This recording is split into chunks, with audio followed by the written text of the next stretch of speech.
নির্বাচন কমিশনের তো আসলে কোনো অভিজ্ঞতা নেই। নির্বাচন কমিশন নিয়ে যা কিছু আছে কিন্তু তাদের নির্বাচনের যে অভিজ্ঞতা, সেই অভিজ্ঞতার তো অভাব আছে। একটা নির্বাচন কমিশন জাতীয় নির্বাচন করার আগে কোনো না কোনোভাবে ইনভলভ থাকতে হয় কোনো নির্বাচনের সঙ্গে।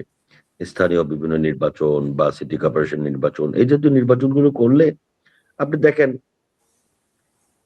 যে এটা কোনো কথা হইলো? একটা মেরুদণ্ডওয়ালা একটা নির্বাচন কমিশন, এটা কোনো কথা? মনের কষ্ট নিয়ে নিশ্চয়ই আপনার হুম, আইনের কোনো ফাঁকফোকর আছে। সে আইনের বাইরে তো আপনি করতে পারেন না। হুম, নিশ্চয়ই কোনো একটা আইনের ফাঁক দিয়ে তারপরে এই কাজটা আপনি করেছেন। আর হুম, ঋণ খেলাপির বিষয়টা আমি ব্যক্তিগতভাবে মনে করি যে ঋণ খেলাপি একটা কথা। ঋণ খেলাপি কাকে বলে? আপনি হুম, লোন নিলেন ব্যবসা করার জন্য, বা আপনি লোন নিলেন বাসা ফ্ল্যাটের জন্য। আপনি কোনো কারণে ৩ মাস ৬ মাস আপনি লোনে অ্যাটেন্ড করতে পারলেন না। আপনি লোনের টাকা দিতে পারলেন না। আপনি তো ১ বছর পরে আপনাকে এটা দিতে হবে। নাহলে তো আপনার ওই ফ্ল্যাট, ওই জমি বাতিল হয়ে যাবে। এইটা একটা আমি একটা সস্তা জিনিস যে হুম, ঋণ খেলাপি। ঋণ খেলাপির ব্যাখ্যাটা তো আসলে খুব সিম্পল। আপনি যদি আপনার ঋণ খেলাপি থাকেন, সে এটা আমি পার্সোনালি আপনাকে বলতেছি। এটা আমার দলীয় কোনো স্ট্যান্ড না। হুম, যে আপনি ঋণ খেলাপি, আপনার ফ্ল্যাটটা নিয়েছেন, ফ্ল্যাটটাকে বন্ধক রেখে আপনি ১০ কোটি টাকা নিয়েছেন, ৫ কোটি টাকা নিয়েছেন। আপনি যদি সময়মতো টাকা না দেন, আপনার তো জামিনে আছে, মর্টগেজ করা আছে। আপনার হুম। মর্টগেজ করা জিনিস তো বাতিল হয়ে যাবে। এটা ব্যাংক মালিক হয়ে যাবে। তা আমার এটার সাথে নির্বাচনের কি সম্পর্ক? আমি ঠিক এটা বুঝি না। কিন্তু নির্বাচন কমিশন এভাবে কথা বলতে পারে না।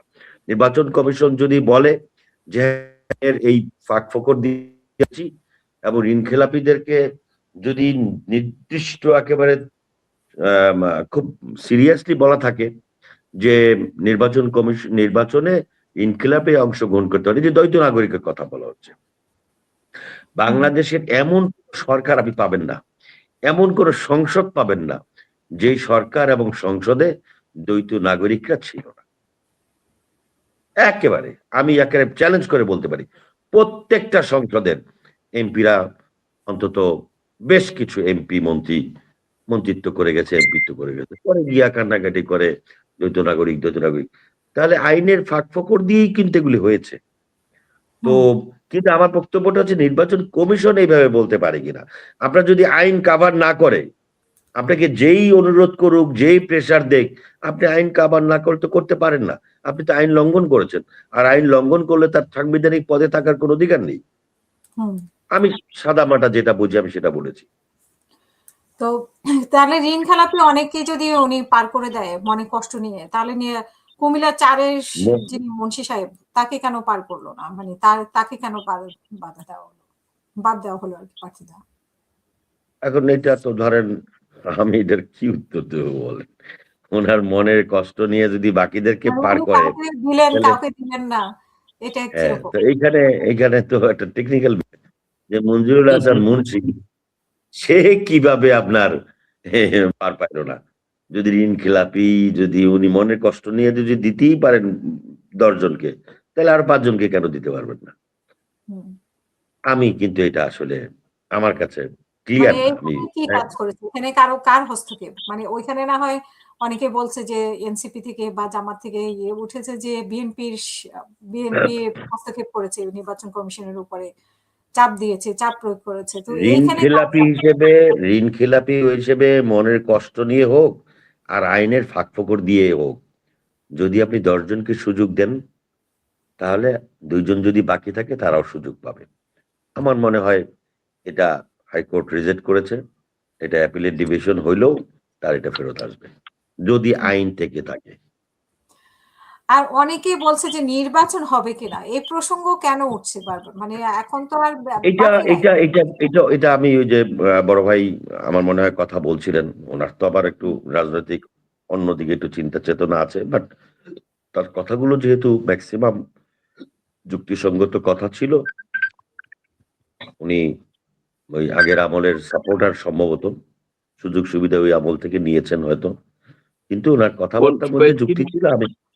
আমি না, না, আমি আমি উনার কথা ইন্টারভেন করি। মানে আপনি বলেন। আমার কথা শেষ হোক, আপনি বলবেন। ওকে। আমার উনার কথাবার্তা যেহেতু একেবারে অযৌক্তিক ছিল না, আমি কিন্তু তার কথার মোটামুটি মনে করি যে মানে উনি যেগুলো বলেছেন একটু সাপোর্ট করার মতো কথা। তো যেইভাবে উনি বলছেন যে কোথাকার কি, কোথা ভালো কাজ করে না, লেখাপড়া করে না, বিদেশ থাকে, ওদিক থাকে, এগুলি আবার একটু উনার ক্ষোভ থেকে বলেছেন। এই কারণে আমি কথাটা বললাম। তো সেটা হচ্ছে যে আপনি যারাই এই জাতীয় তত্ত্বাবধায়ক সরকার বা নির্দলীয় সরকার বা অন্তর্বর্তীকালীন সরকার যারা যাবে, তাদেরকে যদি আমি পছন্দ না করি তাহলে তার ব্যাপারে আমরা একটু হেলে-দুলে কথাবার্তা বলবো। এটাই স্বাভাবিক। আমার পছন্দ না হইলে আমিও বলতে পারি। এইখানেও আমি এই গভর্নমেন্টের আমি ব্যর্থতা মনে করি। যে আজকে ১.৫ বছর, ২ বছর হয়ে গেল। একটি জাতীয় নির্বাচন আরো প্রায় ১ বছর আগে এই ফেব্রুয়ারির তারিখ নির্ধারণ করা হলো। এখন পর্যন্ত এই যে পাবলিক পারসেপশন, উনার কথাকে আমি পাবলিক পারসেপশনই ধরবো। এবং এই পারসেপশন আছে, সত্য কথা। হুম। এই পারসেপশনটা যদি এরকম হয় যে নির্বাচন হয় কিনা, হতে পারে কিনা, না হওয়ার সম্ভাবনা আছে।